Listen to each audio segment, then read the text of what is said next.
Hey, welcome back, everybody. Another week. Another week. Closer to deer season. Closer to bow season here, October 1st. Last weekend was... 17 days. 17 days. Last weekend was Youth and Liberty, so some deer seasons have kicked off and are done and over with. But yes, I mean, kind of a cool day today. Nothing... Yeah, wait till this week. Yeah, I know. What do you want me to do? They're talking 90 possibly, so. Right? Big shout out to Joyce Stoppenhaggen, who's on the show tonight, checking us out. All right. It's going to take a second here. We had another great update to Facebook. Just saying. We're almost getting this. Yeah. About the time I get all set, it all goes awry. So it never fails. So... Have a good week this week? Yes, it's been a great week. You know, you just kind of getting ready, talking about the cool weather out there, finding out what's going on, and work's work. Work is work. Work is work. You had a big visitor today. Yeah, that's what we're hearing. So, how did that go? I don't know. We were told to get the bleep out, so. You know how that works. Okay. Don't ask questions, just leave. Okay. All right. Just wondering. Right. So. Oh my, that's funny. For sure. Yeah, that is funny. Is that me or you? That is me. Okay. That is me. I'm trying to play this new game. I know, right? And I'm trying to play which button to hit. There we go. I think I might. Because. I think I might have actually. Oh, there it is. Figured this thing out today. So there. We'll get rocking here in just a second, folks. No, not that. No. You ready? There, I'm done. Okay, if I do that, and then I click over here, right? Is this how this is going to work? Dude, I don't know. You know, I've updated my phone twice this week. There it is. I updated Facebook, and like I said in your little drop, all of a sudden, Kim Jong-un wound up tap dancing on my phone. So, right? I don't know anymore. This is ridiculous the way this stuff works. All right, it worked. Okay, all right, here we go. Stand by in 3, 2, and 1. Welcome back to another episode of the Up North Journal, everybody. Host Mike Adams sitting in the cabin tonight, 17 days away from the opener of archery season here in Michigan with Dan DeFall. Absolutely. Nothing like waiting. And waiting. But you know what? What? It was an exciting week we had. You know, we were talking about it just before we went on with the record, live on Facebook, paying attention. Like we said, folks, you got to watch the live version if you're listening on the podcast, because you'll hear and see things not on the podcast. But that is true. We had an emergency situation this week with a bow, and it was just, we took care of it. Don't involve me in this. I had nothing to do with this. No, you had nothing to do with it, but we took care of it. We had a close relative call? of mine. Just call him out. All right. My brother blew up his bow. And I ran the bow. I ran another bow that I had over to Derek. I said, "Hey, set him up." So luckily the bow is not destroyed. It just needs a new string. So. Okay, well that's good. Right? All is well. All is well. Good deal. Anyways, how about we talk about our supporters? Let's do that. Because we got to get to our guests. Yep. Oh my gosh, folks! 17 days. You better get on over to buckbaits.com to get your 20% off. Use the UNJ 20 code over there. Go check out their website, see what they got new this year. If you want 15% off, use UNJ 15 off at easycutproducts.com. You never go wrong using the Easy Cut. You know what? You can use the loppers to take care of the chest cavity on a deer, and you can also break them pelvic bones with it. We've done it before, and it works great. It does.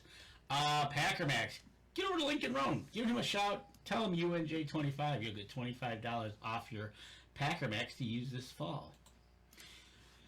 The Island Armory. What better way to start off September than with a new gun? Any day. All right. So if you get over to the Island Armory, talk to Natalie. Go over to the website, use UNJ10. You'll get 10% off your order over there. Goose season is going. Deer season is coming on. Go to jplgamecalls.com.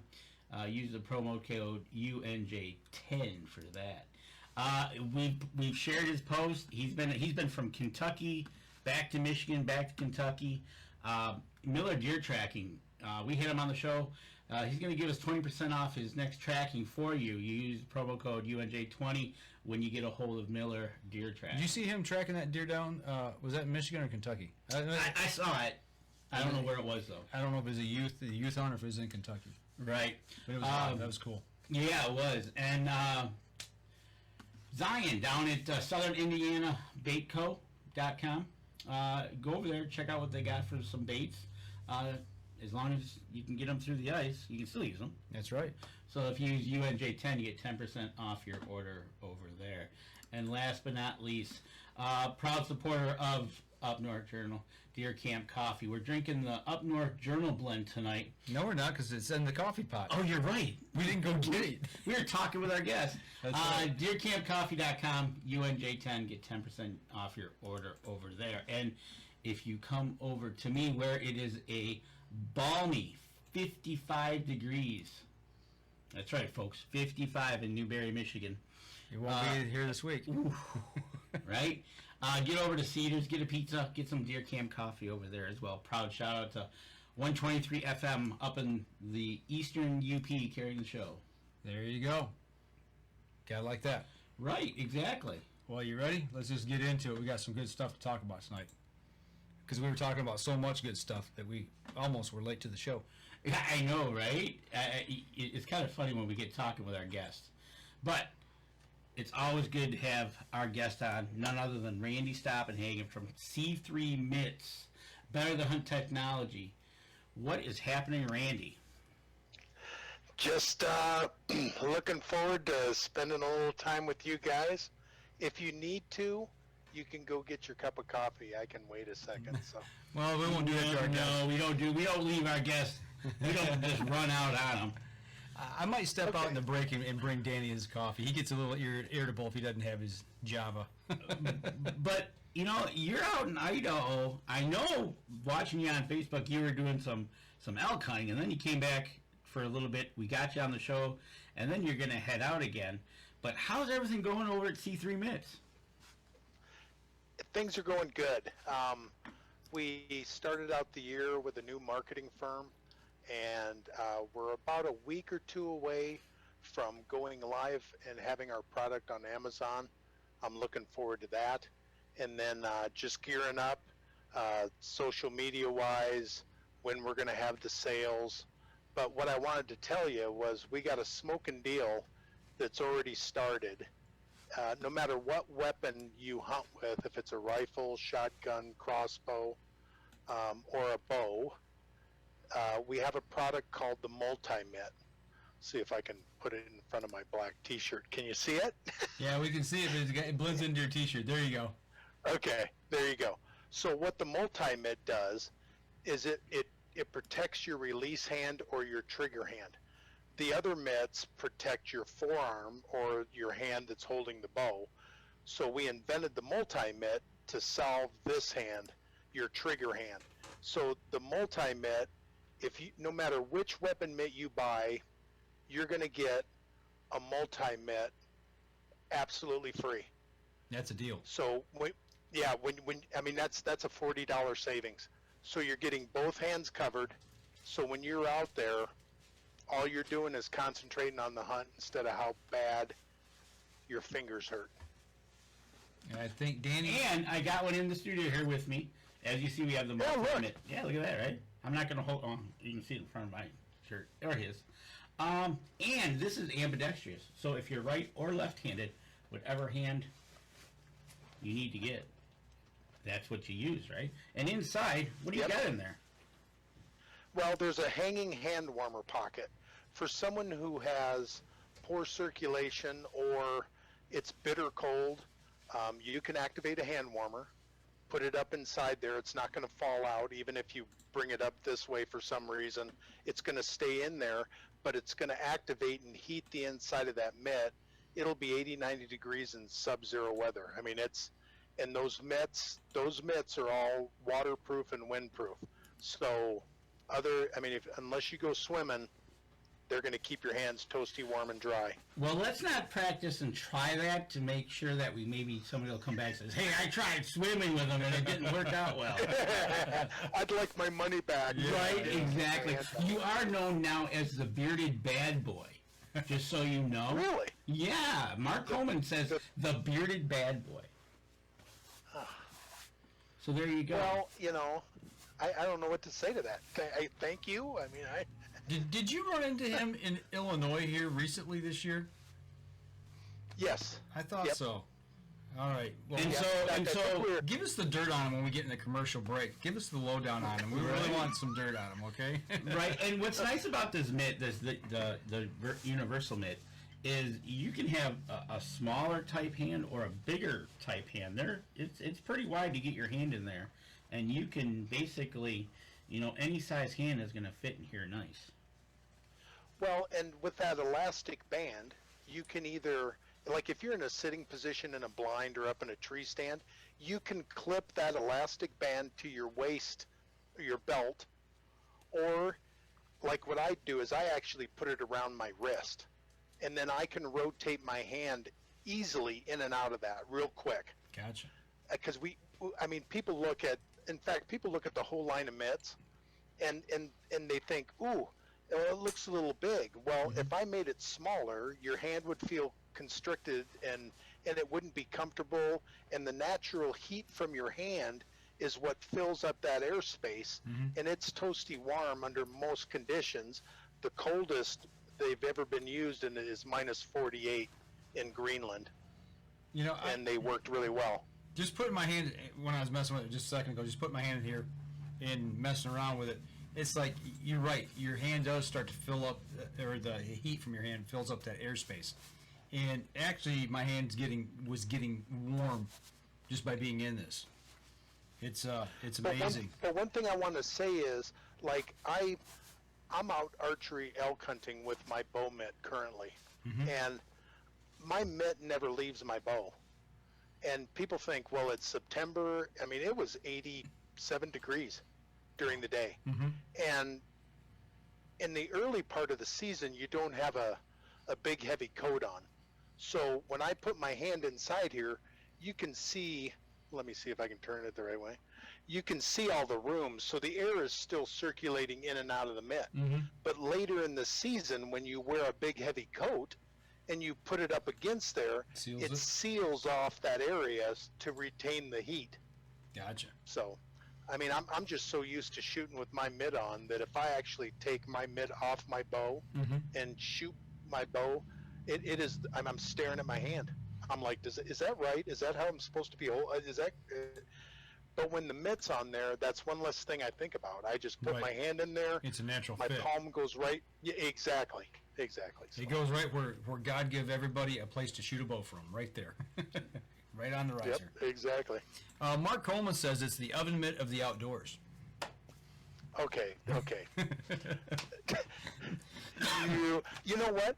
It's like being in a nice little toaster oven, though. It really is. Well, but we actually made a spoof video on that where one gentleman goes, hey, this looks just like my grandma's oven mitt. And I went, you're absolutely right. And we sold her one. I mean, every one of my products, it's different. And people, if they just have an open mind and can experience what the thousands of people that have used these see, I mean, it's a game changer. Well, but you got to have an open mind to it, and some people just they can't get around it. But like we've talked about before, like the universal mitt, and those are great for like being in a football game. When it's snowing out or when it's cold out, high school game, college game, pro game. Ice fishing. Snow, right on the back of a snowmobile and you're hanging on to somebody.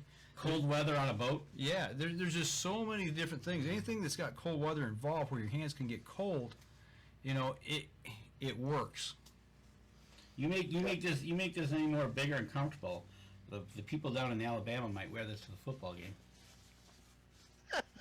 I need it in red. I need it in crimson. Oh, that's right. Roll Tide. Oh. So Talking about the universal mitt, let's go to the other mitt you have. Oh, what colors do these come in? Well, the crossbow mitt, the shotgun mitt, the rifle mitt, and the multi-mitt come in 2 colors. They come in, let me get it over here where you can see it. It comes in tactical black, and it comes in earth brown. Okay. For those mitts. But the bow mitt is in camo, and it comes in 3 different offerings. It comes in mossy oak tree stand, mossy oak breakup country, and also treason camo. Okay.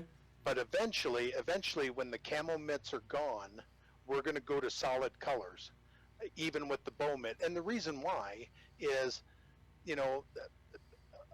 people come up to the booth and they go, well, don't you make it in Sitka? I need Sitka or I won't buy it. Well, Right. I can't make 50 different varieties, so we're going with solid colors, because if you have a black bow, the black will look good on it. Yep.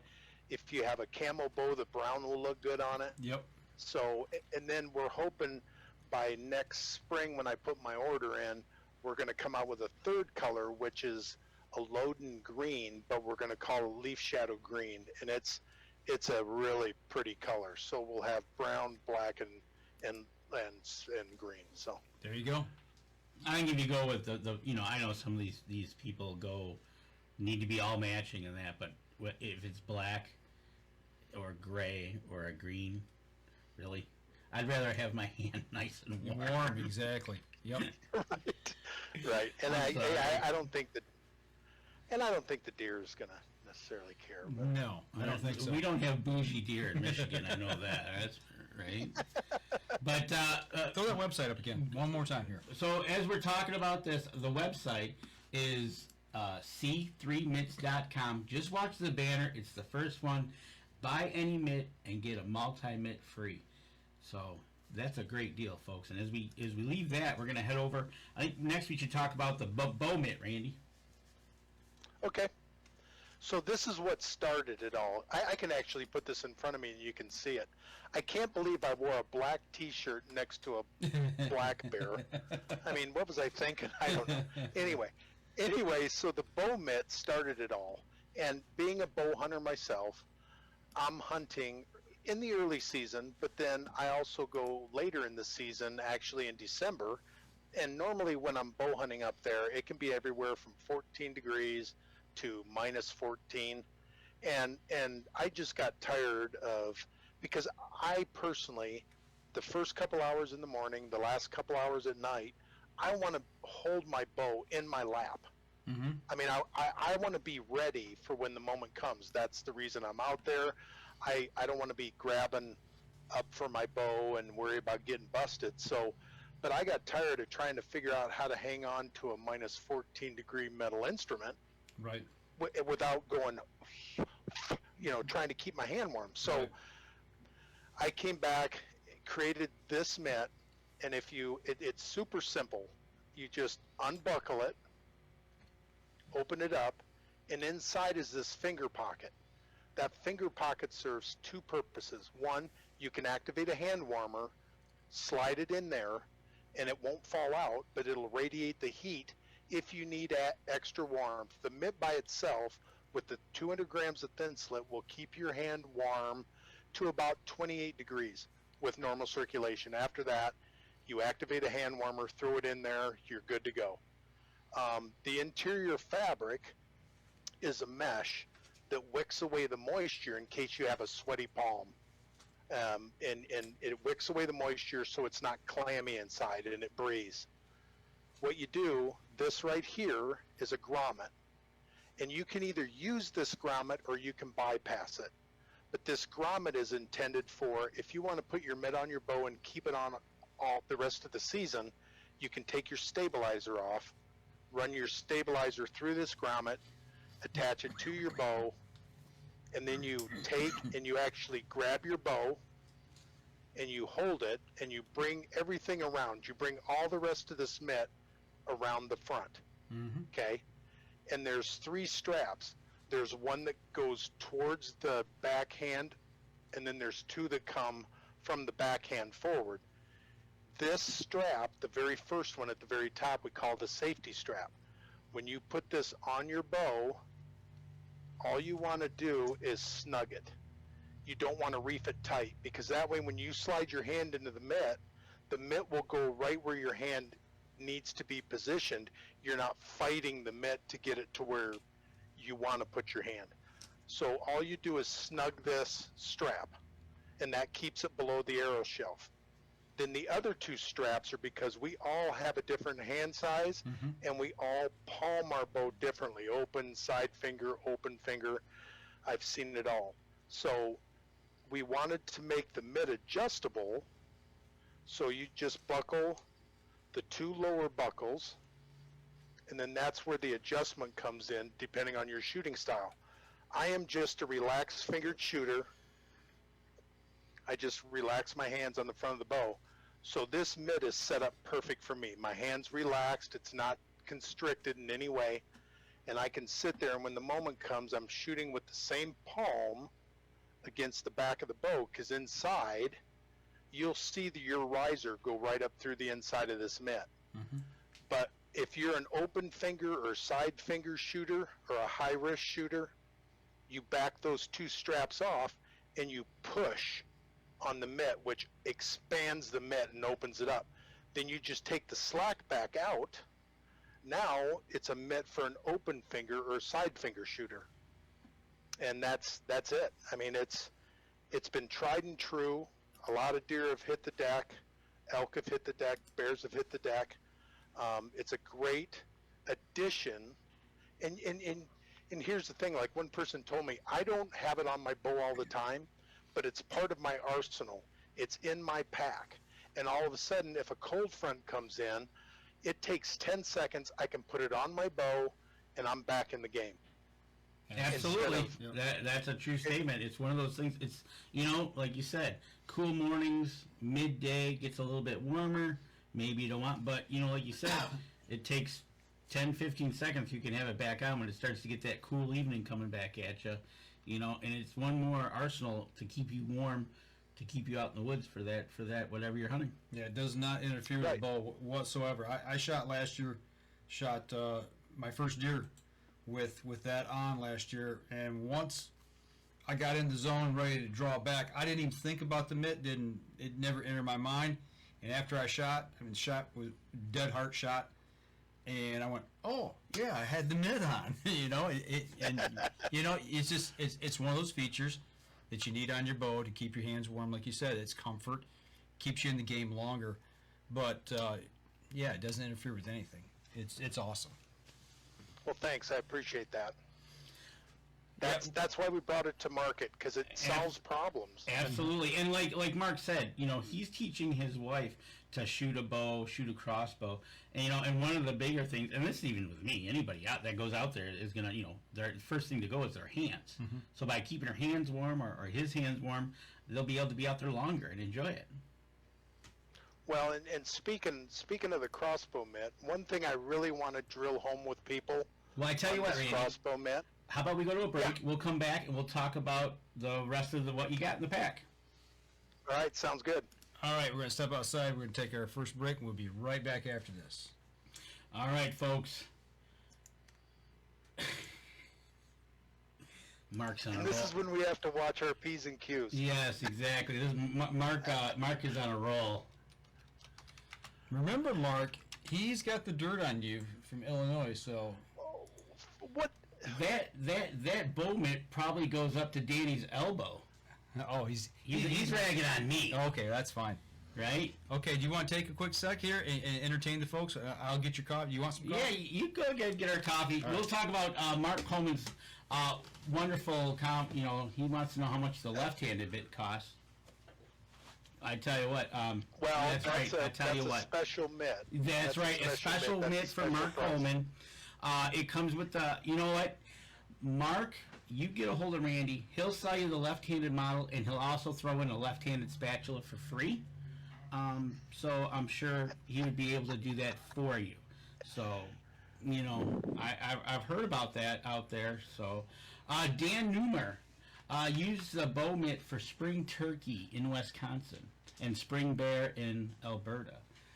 So even in the springtime, right? You can use this product anytime. Well, or even early fall bear, a lot of mosquitoes. And instead of having a thin glove on, maybe having the bow in your lap and constantly slapping your hand to keep the skeeters off. Right. That mitt is the perfect cover for your hand during skeeter season. Right, exactly. And my brother used his bow mitt last year, and he used just a thin glove underneath it. He says it's similar to a golf glove, and he just used it inside the glove, and he was fine in December. There Good you go. deal. Put some milk Good in it. deal. Thank you, there, little baby. There you go. Thank you. Has to have some milk in it. That's right. Because I don't. All right. Are we ready? We are ready. All right. I think that's the first time I've had to get up and get the coffee in the break. Right. All right, here we go.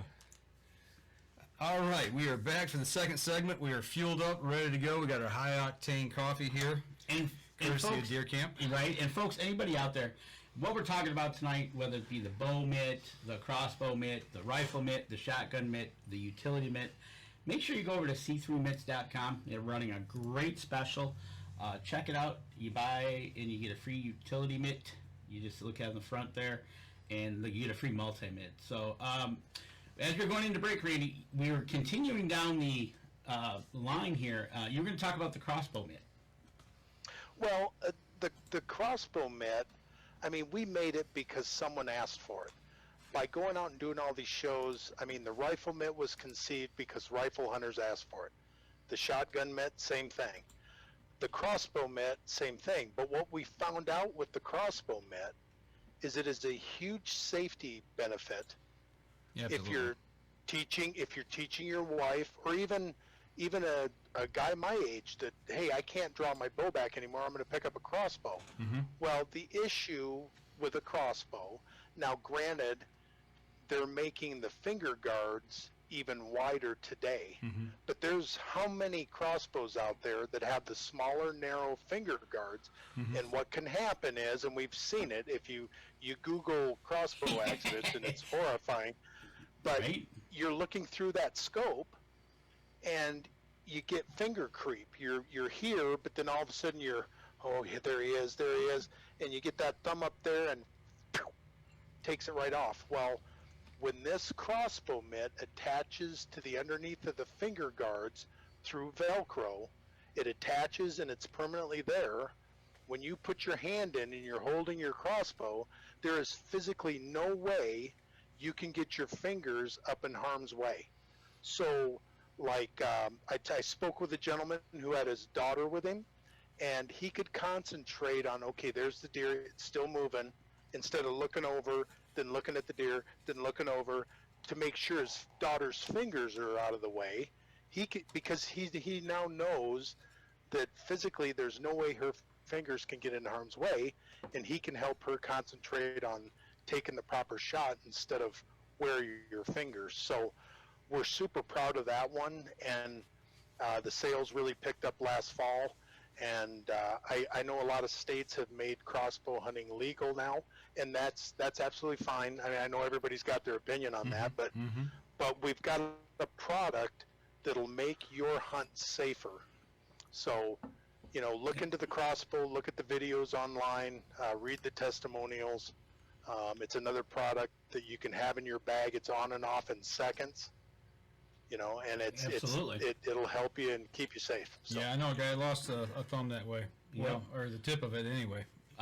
Charles Byram, who is in Iowa, says he loves the mitt idea because he loses at least 2 or 3 gloves every season. There you go. Oh yeah. Like you said, you attach it. You It's on attach there. it to your wrist. You attach the multi mitt to the bow mitt will be to the bow. The crossbow will be to the crossbow, and so you don't lose it. Yep. I mean, it's just, to me, it's a way to keep you in the game longer, instead of packing it in, because everybody knows once your fingers get cold and your feet get cold, You're done. you're surviving. You're not hunting anymore. You're Yeah. you're looking at your watch. How much longer do I have to sit here? So, Yep. Absolutely. you might as well be comfortable when you're out there. So. So now we've talked about the bow mitt, the crossbow mitt. Now you must gotta have something for like the rifle hunter or the shotgun hunter out there. Yeah. Okay, so let me grab that one. I've got them all right here in front of me. So this is the rifle mitt, and I'll pull it in here. It has a place to hold 3 cartridges, and then this is bundled up right now. I didn't cut it loose, but this is the 3rd anchor point sling. If you want, like if you're teaching somebody to shoot a rifle, you can put this sling around your bicep and then suck the glove down with your hand in it, and it anchors like a military sling. That it comes down to this point, anchors in, and then that way they're not going to scope themselves because the gun is sucked into their shoulder. The inside has a hanging hand warmer pocket, same mesh, waterproof, windproof. It'll fit any rifle. And you partner this up with the multi-mitt. You can sit there with your gun relaxed in your lap. That moment comes, it's literally you bring it up, rotate your hand out of the multi-mitt, take the shot, rack it if you need a second shot, and then put it right back. And, literally, it takes seconds to put this on your gun. Yeah, you literally, if you have a sling, you take the front of the sling off, slide it down, it goes underneath the scope, and then you put the sling back on, it stays in position. I've rifle hunted a couple times late season up in Idaho during the rifle season, and I've sat out in an all-day rain just to prove to myself that they were waterproof. And the mitt was waterproof. I can't say so much for my hunting clothes, but There you go. but my hands were dry. My hands were dry. So There you go. All right. Once again, the web page, Oh. the deal that's going. So along with that, you buy a rifle mitt. You get a multi-mitt free multi-mitt with a purchase. Simply choose the color of your choice when the pop-up banner appears. For adding to the mitt, he wants to know what color you want, folks. So go to c3mitts.com, Yep. check it out. So far, whether you're going to do the bow mitt, the crossbow, the rifle, you're going to get a multi-mitt with this deal, which is a savings of, $40. there you go, saves you $40. So, Gotta like that. And real quick, just the last thing I'll say about it is, from day one, we've always done priority 3-day shipping, and it comes with a tracking number. As soon as I print the label, you get the tracking number, and you can watch it come. And I've shipped stuff to New York, and 3 days. So Michigan, 2 to 3 days. Midwest, like Iowa or somewhere in there, might take a couple days, but it's an added cost, but it gets to you quick. So There you go. and it exactly. comes with a tracking. And Nice. all the seasons are starting up across the United States. Some have already started, whether it be elk, deer, whatever going. So all you gotta do is give Randy a shout on the website, and they'll get them to you. Like you said, 3 days, you get a free multi-mitt. Maybe you can get one for bow. Maybe one coming up for your crossbow, your rifle. But you also got one for a shotgun, right? Yes, and that would be this one here that's in black. So I got to move out of the way. And the same thing, it comes with 3 shotgun shell holders. Let's see, right here. It's got an internal hanging hand warmer pocket. On the top, it's got high temperature spandex. And if you shoot a pump, you can put it under the barrel or you can put it over the barrel, and you can still pump your shotgun. If you shoot a semi-auto, then you can just slide it over the barrel.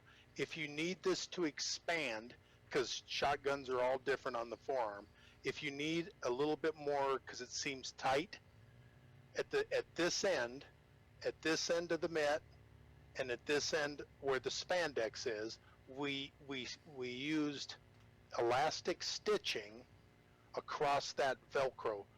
And what you do is just take an X-Acto knife, you can release that stitching, and then the spandex will open up even more to accept a bigger forearm. So, and that's in the instructions and in the videos. So, once you get your mitt, if you're not sure how to put it on, it's on the hang tag, but you can also go to c3mitts.com. It's my mug, and I'm telling you how to safely put it on and how to use the mitt and what the benefits are. So. Exactly. For anybody that has any issues with how-tos or anything, go to the website, scroll down. He's got videos for him to show you how he puts them on, and it makes it a lot easier. You can stop. You can see the the bearded bad boy himself telling you how to put it on, and go from there. And Where did I get that label? I'm actually a very nice guy. Most people, I mean, look at this. See how? I mean, I'm He's a friendly nice guy, Danny. well, Yeah. this is his day job. We know his side job is Santa Claus come December. But, Okay. Yeah, you know, this is hard to hide in the Elkwoods. Right? This, That's why I Yeah, keep mine and I- trimmed. I know, and I've debated, should I temporarily color it, and I'm like, hey, I just can't do it. I'm wearing it with pride. It There you took me go. a lot of years to get this. That's right. Yeah, I turned 60 this year, so Well, You did, or you're turning? I'm turning in Oh, December. I there, turned there 60. you go. Does a product like this come with a warranty? Yes, 30-day, no holds barred warranty. For whatever reason, if you don't like it, send it back. We'll give you your refund. There you go, folks. That's your, gives you 30 days to try it out, test it. If you don't like it, ship it back to him. Randy will take care of you. Yep. Denny Steiner says there's a few less Eastern Cape buffalo in Africa now, that's good. right? So, congrats to him. I seen he was laying the smack down over there on him, on Right. some animals. So Ever thought of coming up with a bearded mitt? Oh, hey, hang on a minute. he's got the You know, multi-mitt. This is the owner of the If I company. take it like this, It's the multi-mitt. now let me turn it Multi-purpose. this way. There you go. See? There you go. You know, if you had that sling on there, you could make it like a chin strap around and hook it to Okay, the that's side. enough. That's enough. Okay. We'll leave that up to Mark Coleman. to Yeah, try Mark, to come up with. Mark, you come up with the idea, send it to Randy. He'll Oh, get boy. with you. But you know what? These products are all great, folks. I tell you, you got to go check them out. Order one. If you know somebody that has one, try it out. Let them borrow it. But get over to c3mitts.com. At least try it out for 30 days, because we did in the original beginning. We've been working together ever since. We use them on our bows, our rifles, our crossbows, and they're a great product. Can't beat the deal he's running now. Absolutely. And so, Randy, hats off to you for getting this product out, letting everybody know, keeping their hands warm so they can stay out on stand longer. And, I can't say anything more about it. Well, I'll tell you. Well, thanks. Those are great words. I really appreciate that. So, Well, it is truly, like we've said before, both of us testimonial wise, can't say enough good about it. So get over there, get the website, get your free multi-mitt, and put them in the field this year. It'll make a believer out of you. We're not quite to the next break yet, but what I want to do is save that time, because we got some good elk stuff to talk about tonight. Randy, he was dropping all kinds of info on me before the show tonight, and I want to make sure we get through this. Absolutely. That's kind of like, It's cool stuff. We're going to split up the show into thirds. The first third was going to be for Randy, the mitts, showing him off. And then we're going to talk about this elk stuff that he's going through, a little bit about the wildfires that he's had to endure, and then we'll circle back at the end and remind you where to go to find that great deal on C3 Mitts. Okay, we're going to step outside. We'll be right back after this. Randy is one of the nicest guys in the industry, folks. Says Dan Newmer. well, that's nice. I appreciate that, Dan. Everybody likes good My compliments. brother wants senior discount. Oh, that's right. He needs to learn how to not blow his bow up before he puts a mitt on it. Right? He needs to learn how to put an arrow on it before he puts the mitt on The it. process starts with an arrow, Yeah, he needs to learn the process. right? Yep. Ay. Well, You only do that once, though. yeah. Yeah, he did it once this week. I blew a bow up, but it wasn't from not having an arrow in it. And we were bow fishing, and I was using fingers on a compound. and when I drew, I must have twisted the string just enough. When it shot, it derailed and it came apart. Luckily, nobody got hurt. So, but Yeah, that's nasty. But yeah, I mean, bow fishing is just snap fishing. You know, it's just snap shooting, and that's the only thing I can figure is I got my 3 fingers twisted that string just enough to get it to derail. All Are right, you pretty good at that? I'm good enough to say I've shot fish. Good. I've done it and I've never hit one. Yeah, it's a definitely a learned art. I mean, if we went out right now and jumped in a boat and went out to shoot fish tonight, would I hit one? I don't know. It might take me a while to get back into it because it's definitely a learned technique of the water refraction, but it's a lot of fun. Aim low. Yes. Yeah, aim low, right? And Tammy, it's not a rookie move. Trust me, to not load the arrow. No. I've almost done it. Yeah. Mike's caught me because we were chatting. We were just talking, da-da-da-da, and he's like, whoa, hey. Yeah. Oh, sorry. Absolutely. You just, it happens. It does happen. But you know what? Before we go any further, we've talked about C3 Mitts, and we could not say anything else if we don't thank the owner, Randy Stoppenhaggen, for his service in the United States Marines. Absolutely, man. Hats off to you. Thank you. Thank you. I appreciate that. That was very nice. Yeah, thank you. I enjoyed my time. So It's we couldn't do what we do if it wasn't for guys like you and gals like you out there laying it on the line for us. So Right, exactly. So, so let's move over to the elk stories that you got because you've been out elk hunting. You're gonna go back elk hunting. you want me to start the next segment? Oh, let's do that. Talking about loading an arrow, not loading an arrow before you shoot. You got all excited about elk hunting. All right. That's not a rookie move either. Yeah, right. All right, folks. Once again, we had a good talk here in the break, and if you're listening on the podcast, you missed it. You need to tune into the live show Wednesday nights at 7:30. So, third segment. So, before we went to break, we alluded to some good stuff talking about elk. And Randy, I know your season's kicked off out there in Idaho. Today, I was reminded of Idaho and the wildfires out there because we've got smoke in the air here in Michigan that's actually coming from wildfires out west. There's a haze. So I can't imagine what your hunting season kind of started out like having wildfires. well, 2 years ago, the place where I elk hunt, that exact spot caught on fire, and it burnt the whole top of the mountain. So Wow.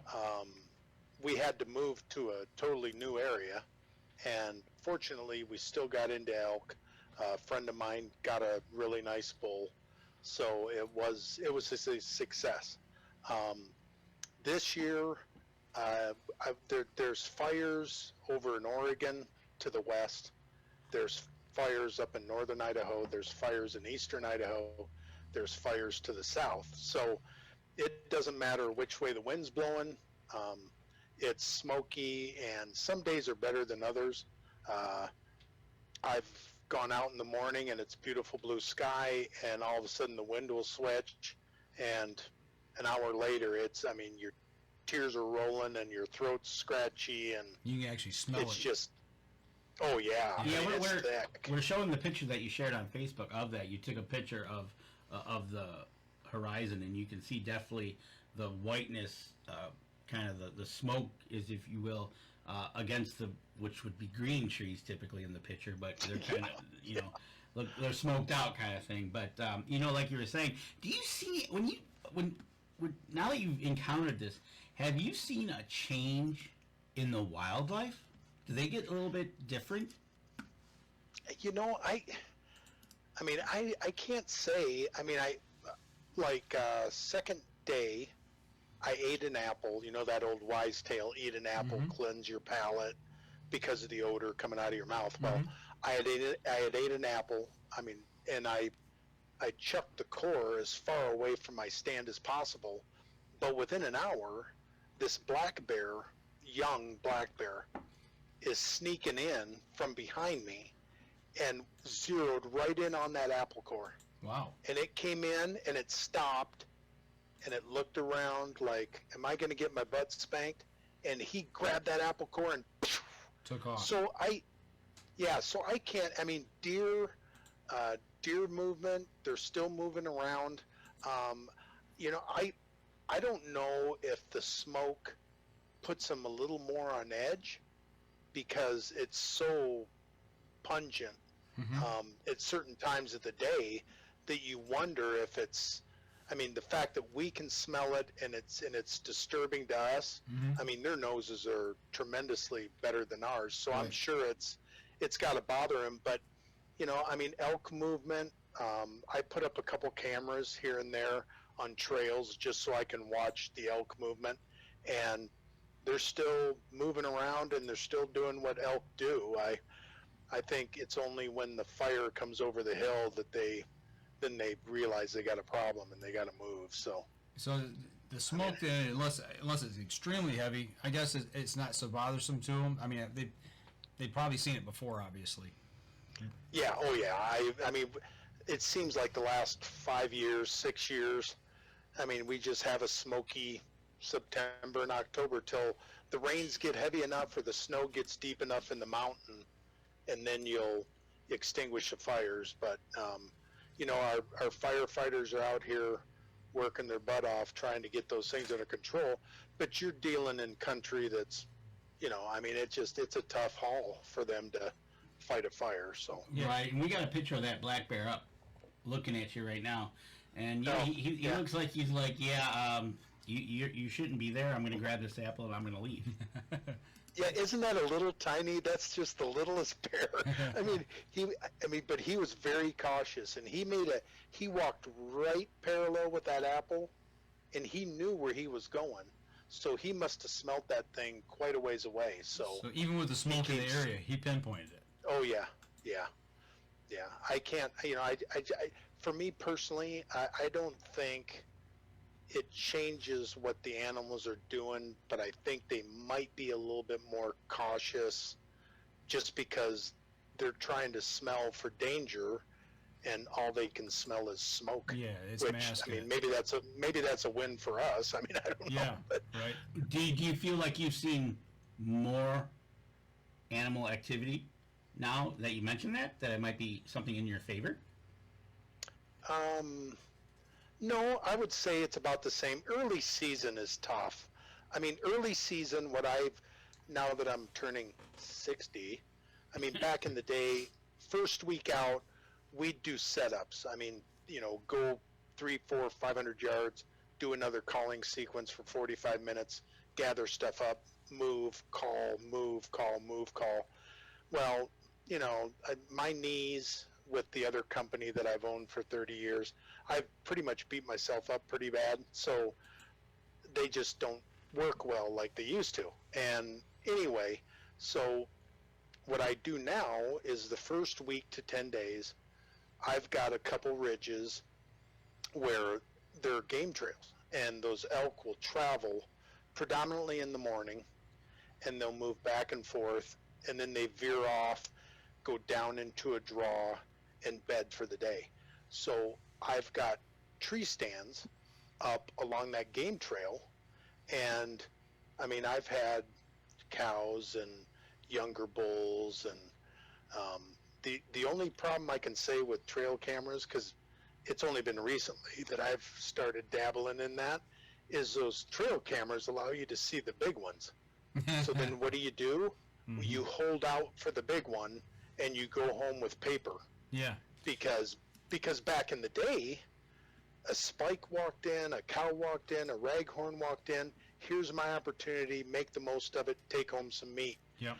And this might be the last year. I mean, I know there's elk on that ridge in the morning till they bed down. So I just may put those away, and because I was very successful for years, elk.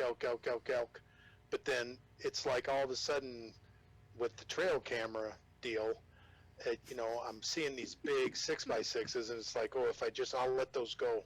Well, yeah, you know, that may be the only one that you get in front of. But now in the afternoons and evenings, we go out and I do some bugling, and we do some setups, and we do some scouting. But then after the 10th, we switch it up, and because they're more vocal, you can pinpoint them, you can work them, you can play with them, and hopefully get a chance to chase them around and get an arrow in them. But The early season, it's so dang hot. I mean, it was 87, 90 degrees in the middle of the day, and you're hunting them just like we do archery season here. You're doing a tree stand setup. Most of the videos we see, people are on the ground, spot and stalk, get in close, and try to arrow one. Well, now, when I go back up tomorrow, that's what I'm going to do. Okay. I mean, I'll get out there and I'll play the game. I mean, it was about a week ago. Every night since opening day, I go out after dark and I rip off a bugle, and I'll do it 3 or 4 times just to get one to volunteer, hopefully. Mm-hmm. Well, it was after dark. I bugled 3 times just to locate bugle, and I got a... I'm like, ooh. So I talked back to him, and he piped up a little bit more, but that was it. So the next night, my hunting partner and his son took off down the hill about 400 yards behind camp, and then veered in side hill thinking, okay, somewhere in here, and then I was going to bugle and get him to pipe off, and they'd move in and hopefully get a shot. Well, what happened was I got the bull so mad that on the 3rd time he bugled, he was literally 100 yards behind camp. Wow. and I mean, he came probably 250 yards from the first time I heard him bugle. So I knew they were down the hill. Yeah, he was, and it was a little early, but man, I don't know if he thought I'm in his territory, something, but he was mad instantly. I mean, he bugled, lip balled, then fast chuckle, which he was mad. So I grabbed my bow and I took off behind camp about 70 yards and then cut about 30 yards to a meadow, and he was screaming, I was screaming, I was raking a tree. He comes walking out of the woods, turned perfectly broadside into a big bush, started destroying that thing. Then he'd step back, and I ranged him, and he was about 60 to 65 away, and I just didn't feel comfortable. Mm-hmm. I know a lot of people, I'll fling one at 80. Well, I've chased him around the mountain, and I've lost him, and if he would have been 40, I would have launched it. But I figured the guys that were with me were coming up from the bottom, and as the bull walked back into the woods that he came from, I was screaming at him, he was screaming at me, and we played that game for about 40 minutes. Wow. I mean, it was awesome. I came back to camp just spent, and the guy, his dad was in camp, and he was like, that was incredible. And I'm like, yeah, that was cool. Well, then the guys came back up from the bottom, and they were like, dude, your calling was incredible tonight. And I'm like, half of that calling was me, and half of it was a real bull. And they're like, what? And I'm like, yeah. So, anyway. And that's definitely a sound you hear through the woods that is unmistakable. Right. And I mean, as a hunter, you think, you study bugling and you really work at it and you try to hone your craft. But when a real bull fires off, there is no way a hunter can truly mimic that sound. He might get close, but that is a earth-shattering, soul-wrenching sound that just, you go, oh my, that's the real deal. Let's go. That is so cool. You just don't get that anywhere else. I mean, people that don't hunt, they don't understand. But it's not always about putting an arrow or a bullet in one. I mean, just those experiences like that are that's what you live for. Right. I mean, to play with one for that long, and to be speaking to him and get him that riled up. Now, if that would have happened maybe next week, he might have charged right over to where I was at, looked around, and then turned to leave, and that's when I would have stuck him. But he was mad, but he just wasn't willing to come that extra 20, 30 yards. Didn't want to dance with you. No. And we sang, but we didn't dance. There you go. And you've been hunting for quite a few years, and we were talking before the show that you actually learned some new stuff this year, courtesy of Rocky Jacobson and Troy Neiman. I tell you, yes, incredible stuff. Let's go to a break, and then we got the rest of the show to talk about this. Because when you told me this, I was just like, "What?" It's some cool information, man. It was like afterwards is like mic drop. So Yeah, all it's right. crazy. We're gonna step outside real quick, take our last break. We come back, we're gonna talk about elk breeding and some stuff that Randy has just learned that I've never heard before. So Right. we'll be right back after this. All right, folks. Last segment of the show, we're talking elk hunting. Mark, I will ask that question about the C3 mitts at the end, just to cover that question about them, and then what we'll do, and then we're in the last segment of the show. Yeah, right. Okay. Well, the beautiful thing is we can, if we want to take an extra 5 or so, we can do that. Right. Well, we don't want Hey, to. one We don't want thing- to keep Randy too long because he's got to get up early to make his trek tomorrow. That's right. Yeah. 2.5 hours. 2.5 hours I'll be there. That's just a little jaunt. Right. Yeah, just a little jaunt. You know, Oh, hang on 1 second. I gotta say this again. All right. save it right. Yep. Anything worth doing is worth doing right. Okay, here we go. All right. Now to the good stuff. Last segment of the show, we're saving the good stuff for last, even though the first segment was great information about C3 Mitts. Again, folks, get over to c3mitts.com, check out the great offer they have, and check out the other mitts that they also have as well. But Randy, before we went into the break, we were talking about, you've been hunting elk for quite a few years, but, you know, we're always willing to learn something. Absolutely. And you learned Yep. some information courtesy of Rocky Jacobson and Troy Neiman. Yes. I've had the pleasure of knowing Rocky Jacobson with Rocky Mountain Hunting Calls, the founder of Rocky Mountain Hunting Calls, for years. He lives up in northern Idaho. I've had the fortune of hunting whitetails with him. I've never had the great fortune of being out in the Elkwoods with him, but he's a world champion caller. And he did a seminar earlier this summer with a biologist from Oregon. And just the information that I gleaned from that, I suggest anybody that's thinking of going elk hunting, watch this because it's what I learned is elk will breed in August. I mean, I never knew that, and I'm not saying I know everything about elk, but I just figured third week of September, let's do this, you know. Right. And the old mature bulls will breed the older cows, the old mature cows, in August. In August. The reason why the cows, the cows are in great shape, and they'll drop their calves early in the year, probably when there's snow on the ground, which ensures successful regeneration of the species. Mm-hmm. Whereas you impregnate a cow elk, a young one, in October, November, that elk success rate of that calf is not going to be good. One, because it's a young cow. Two, that's later in the year. She's probably not as good a health. Mm-hmm. And then three, the bears are out in the spring, and it's feast time for them.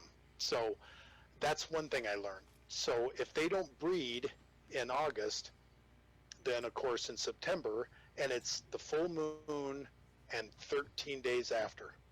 And this isn't my knowledge. This is from Rocky Jacobson and that biologist. But I feel like sharing it to everybody that ever wants to elk hunt. But it's from the full moon, 13 days, that's when the breeding happens. And a cow will only be in heat from I think it's 12 to 18 hours is when she'll be in her cycle. That is a short window. So, right. So you might hear a cow call, ew, ew, ew, and chirps, ew, ew. But then you'll hear like an estrus whine where they get more nasally. It's okay, and then you got and she'll get more and more rapid and aggressive with that because she knows her clock is ticking. So when that breeding cycle is happening for the 10 days or the 13 days after the full moon, if you're out there as a hunter, that's when you need to be getting on those, because that's what he wants to hear. It doesn't do any good to just walk around and cow call. It may work, But your success, I believe, would go up if you call for what he wants to hear at that time. That's Timing's just gotta like be right.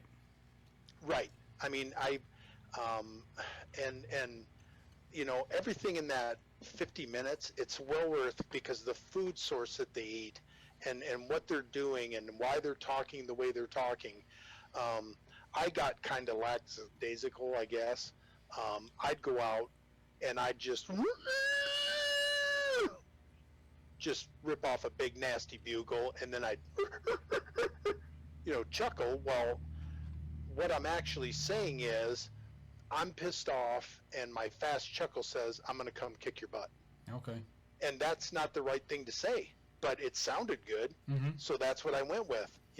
Whereas, like Rocky explains, these are the basic calls. There's a locate where you just do a one note,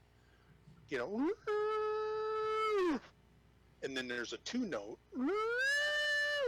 and then a three note, and you're just saying, hey, I'm over here. Where are you guys at? And then they'll probably pipe back.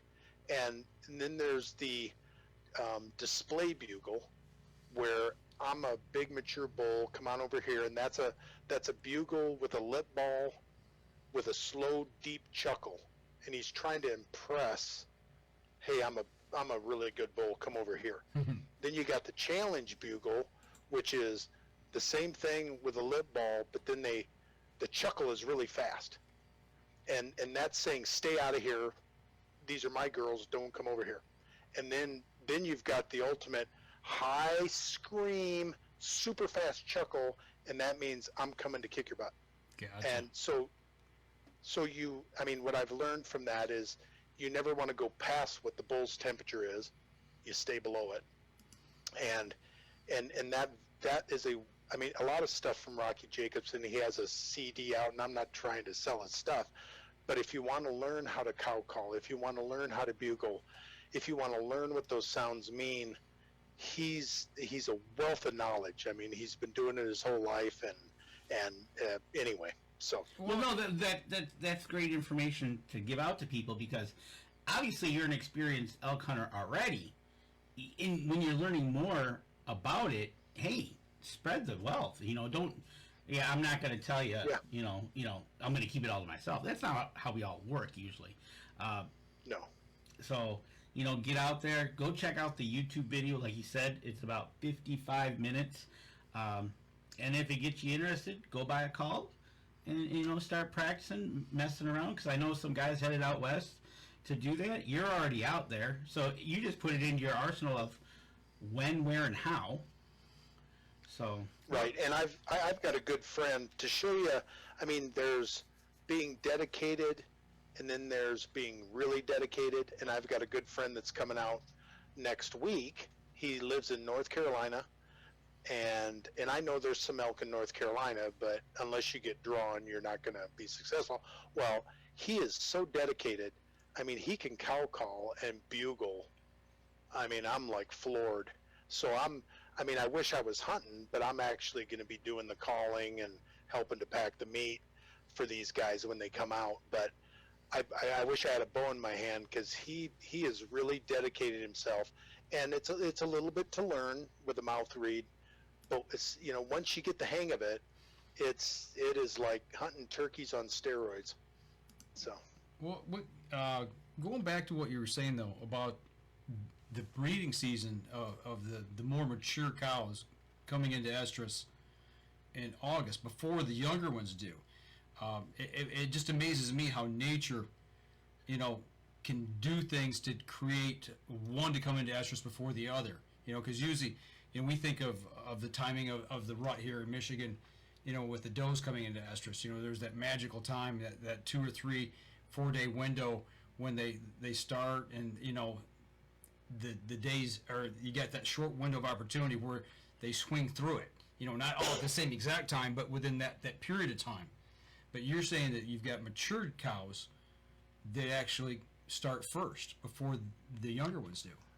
right, to ensure the procreation of the species, Because of the weather and the timing of the conditions when they drop. Right, and those older cows, if they didn't, and it depends on the bull to cow ratio. Mm-hmm. And I mean, if it's skewed and really, I mean, he's going to be running around with his head cut off. If there's only so many bulls and a ton of cows, I mean, he's just not going to be able physically to get to them all. Right. Poor guy. So You know, yeah. but anyway. I gotta imagine, like, I've studied a little bit on the deer side of this and how that all plays into the fawn drop later on when late spring, early summer rolls around. In that situation you just explained, I gotta imagine if the cow to bull ratio is out of whack, like you're saying, then you run into a second estrus or third estrus, and it starts pushing those calf drops later into the spring where there's more predation, right? Right, exactly. I mean that in that video clip, they talk about, I mean the herd will be gathered up in November, especially if there's early snow. They'll all herd up, and it'll take just one young cow, and if she comes into her cycle, I mean that bull will smell it, and he'll start piping off, and the whole game happens. It's brief because she'll get serviced, but I mean, it's just like it was way back in September, and because I've talked to rifle hunters in October, and they're like, "Oh, the bulls are screaming," towards the end of October, and I'm like, "What?" Well, it's the second estrus. Okay. I mean, there's plenty of cows out there, and those bulls have to try to get to all of them because that cow is only hot for a limited time, and then she goes out, and then it's 20 to 22 days later before she comes back in. So it just amazes me how that all works together. And then, like, you were saying, the bulls, if there's too many cows, they've got to they're servicing them, and it's one cycle after the next after the next.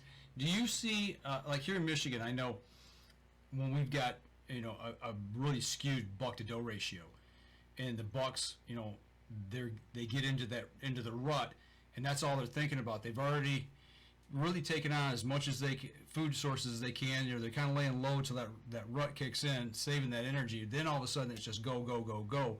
You get into a second rut, a heavy second rut, and even a third rut, which puts us into January. Those bucks are depleted. I got to imagine same thing there with the bulls. They're depleted, and then they wind up getting pneumonia or sick, getting other things that can take them out. Yeah, they go put on the feed bag, and they want to be alone. They just want to leave me alone, and because they've got to try to gain what energy they can before deep winter sets in. But a lot of our elk, like even up where I'm hunting, they'll migrate out of there, and they end up, way down in lower country, just to survive the winter, and then they'll migrate back up in the spring, and the whole thing starts over again. Right. So interesting. Now, I don't remember if you said this. I don't think you said this yet during the show, but before the show we were talking about you were explaining of how they actually found out about this August early estrus. Right. In that video, the gentleman, the biologist from Oregon, studied a huge herd of elk for years and years, and there were also some other studies done which he mentions in his study that quantified what he had found. And those elk will come in August. I mean, that's what the question was? Well, you had mentioned something about hieroglyphs that they had found, okay, as well to back this up as well. Right. And that's what I found. It was just mesmerizing. Yeah, three different continents on the world. There's these hieroglyphs of these big. They look like a stag, or they look like an elk with that type of antler structure. And one of them looked like a map with a moon in it, and then it had 13 markings, which is the 13 days they've deciphered after the full moon. Wow. Because what happens is, as the moon gets brighter, the animals gather, and the pheromones start, and they start getting excited, and the bulls are getting into the with their nose into the rear end of those cows, and it kicks in their cycle, and then 13 days, and then it wanes out, and then those that didn't get bred, it comes back in again. So like the next full moon, the full moon in September was the 10th. Okay. So right now, the breeding should be going on. Like at night, once it gets dark, you should be able to go out. You'll hear volunteers. You'll hear them bugling. They're going to be out running around chasing, and then it'll wane by the 23rd.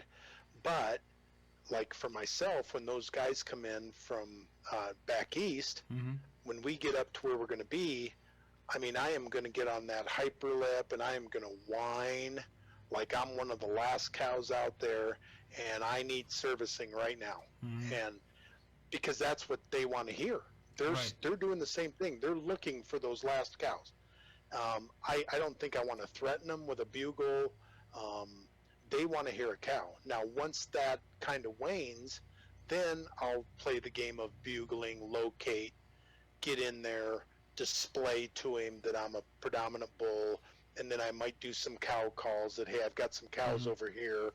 And then if he ramps it up to the next level and says, hey, don't come over here, then I'll sneak in silent, and then I'll give him another display really close, which should irritate him, because what I'm doing is I'm trying to steal his cows. Right. I'm trying to tell his cows, come with me, I'm better than he is. Right. Which should piss him off. And so that's the game you play.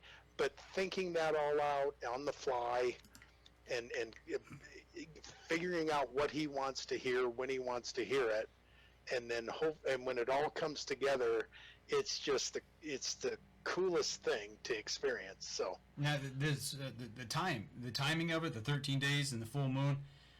This was the first time you have heard this, was during this summer? Oh yeah. So yeah, I just figured third week of September. Let's go. So you're looking at your calendar now, and you're planning your hunts accordingly. Right, and even I would say, my friend who I elk with out here, we were both at different stands on this ridge. One is at the end where it drops down. The other one we call the intersection, and that's where I was at. Second day, so it would have been the 31st. Yeah, it would have been the 31st. A cow went by 25 yards, a calf went by, another cow, then a spike, then he saw the 5x5, and it was almost like he was mesmerized. I mean, he was just lockstep right behind him, and he, and that bull didn't even flick an ear. I mean, he was so, and I wondered if, now that I know this information, was he tagging behind those because he was at the tail end of the first full moon in August? Yeah, well, chasing because that 13 days. Cow. Yeah, I think the full moon in August was like the 15th. Okay. So that would have been the 28th. Right. But he was so focused and so in la la land that, I mean, if normally under most circumstances, if I would have gone at a cow or a bull 20 some yards away, they'd come out of their skin. But he never stopped for the shot. He just kept walking. Never broke stride. So never broke stride. I mean, he was in la la land, and so lesson learned there. You always learn something. Is next time maybe stomp on a little bit. Ooh, to get him out of his daze. That's all we can kind of figure, is he just was. He was thinking of something else. It's like a whitetail on a hot doe, right? You're not gonna stop him unless you throw a 2x4 at him and knock him upside the head. They're nose to the ground, and they're on a go, and it's like, yeah, okay. So one thing on their mind, they're chasing the homecoming queen, and they're trying to get there. Right. So, There you go. But all that, and again, seasoned hunter, learning anything and taking on more information and sharing it with you guys out there, with us, and it's just been awesome. No, it's cool. That's good stuff. And just having an open mind. Yeah. Just having an open mind. Whether it's a new product, whether it's something new that you learn out in the field, it's being willing to, hey, I'll give that a shot if that gives me an edge.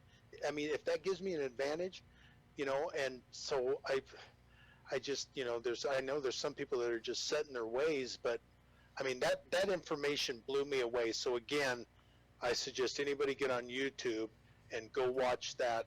It's like 50 minutes, I think, 55 minutes. Go check out But, Rocky well, Jacobson, and Yeah. understanding elk language. So get out there, check it out. Just like we need you to go check out c3mitts.com. It's the thing that really kind of blows my mind is you're looking at cave drawings and they cipher what they mean, but even back then they were planning their hunts according to what they were seeing, according to what they were seeing in the sky, the moon phase and all that. It's just, to me, that's pretty doggone cool. That even back then they were studying those animals. Well, they had to. That was survival. Yeah, and they put their hunt around that because maybe to them going out, outside of that just wasn't going to be productive. Yeah. I mean, I've noticed, when from about the third or fourth to the last, I don't know, 4 or 5 days, those elk came in and they bed down. So the pictures slowed way up. So they're just not moving around. They're not milling around. They're not pushing each other, because the cows get irritated just like white-tailed does do. Sure. It's like, God, just leave me alone. Yep. Leave me alone. It's not time yet. I got a headache. Yep. But now when I go back up there, like even my cameras, the pictures have picked up, the actions picked up. So all those little pieces, all those little dots Starting to fit start together. connecting, and it helps you when you get out there in the woods. So Yeah, it's another piece of the puzzle. To paint that picture. Exactly.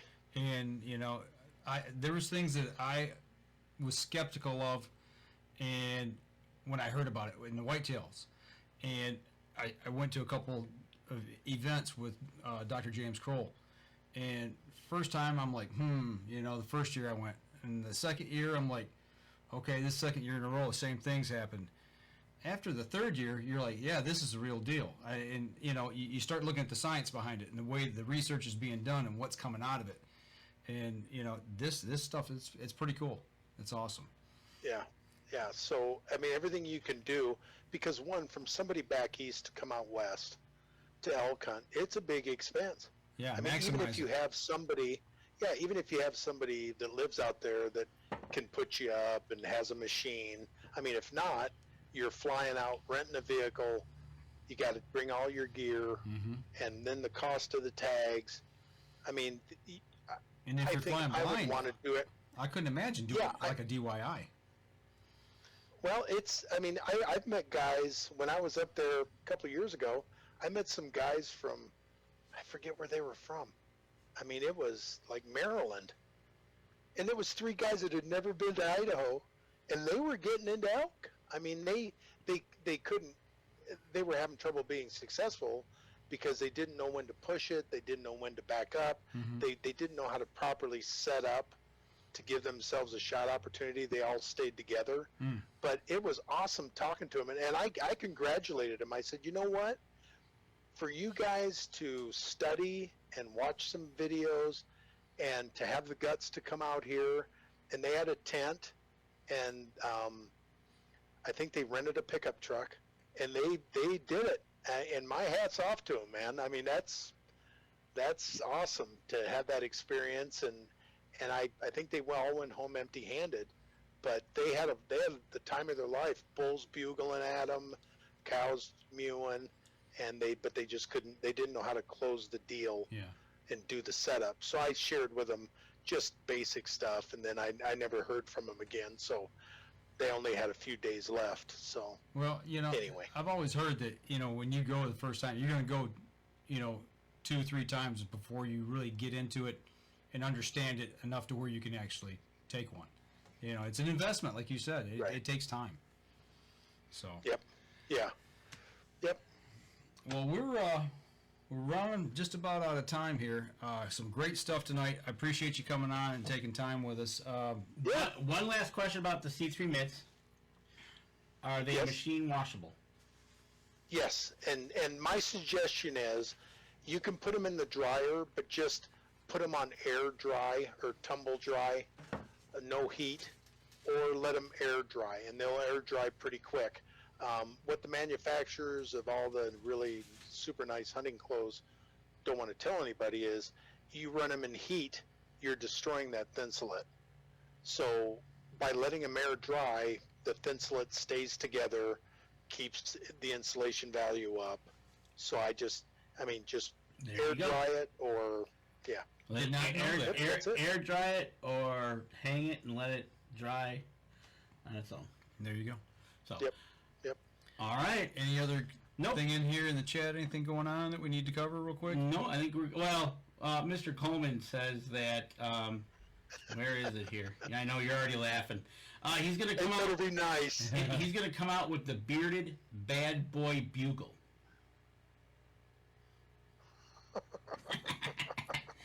Mark Coleman, I don't know about you, bud. Yeah. So, Well, Randy, hang on. After the show, we'll chat briefly. But we'll go ahead and we'll wrap it up. For everybody that's over on the podcast, make sure you go over to C3, Better the Hunt Mitts, and check out their webpage, check out their social media, give them a like, follow, share. Do the same for us as well. If you're listening on the podcast, make sure you go over on iTunes, go over and give us a review over there. That helps us and helps people who support us, like C3 and Randy. So, and for everybody who's on the live stream tonight, do the same for us. Share the show. Give us a like, follow, share, and do the same for Randy as well. and if you're catching us on YouTube, don't forget to hit the subscribe button. That helps us as well. This show you're seeing live tonight will come out on YouTube in a couple of days, so you can catch it over there as well. Remember, C3Mitts.com. They've got a great deal going on. We don't know how long it's going to last. You buy any mitt, and you're going to get the multi-mitt free, a $40 savings. So get over there, check it out, and we will see Mr. Kip Adams next week. Next week, Kip Adams is going to be talking a little about deer hunting. Something I did not mention real quick before we do wrap up the show. We talked about it here last week, week before last, when we were talking to Chad Stewart. 2 weeks ago. And I clicked on the report, our deer harvest report. We've had the Liberty Hunt and the Youth Hunt in Michigan last weekend. 6,125 deer, and that was actually at 7:28 p.m. And if I refresh, Wow. we are now at 6,141. So another 16 people have registered their deer in the last hour and a half. That's pretty cool. You know, I mean, that's what we wanted. That is. And it breaks it down by county. So go over there and check it out if you haven't yet. Go to the Michigan DNR's webpage, follow their links through, and you can see our harvest report up to date to the minute. So, Randy, next time we have you on, I want to talk about maybe this specifically because you guys have been doing this for quite a while, correct? Yes. Okay. Yep. If we get into that, that's a whole other show. So, and I know you want to go elk hunting tomorrow, so we're going to wrap this show up. So next week, Okay. make sure you tune in Wednesday night, 7:30. We'll have Kip Adams Kip on. Adams on. We're going to be talking Michigan hunting. Some questions coming out of wonderful Facebook we've got lined up to ask Kip because he's in Pennsylvania. So he's got a similar but different view. That's right. So stay tuned, folks. We'll see you next week. All right, that'll do it for us this week. We'll see y'all next week.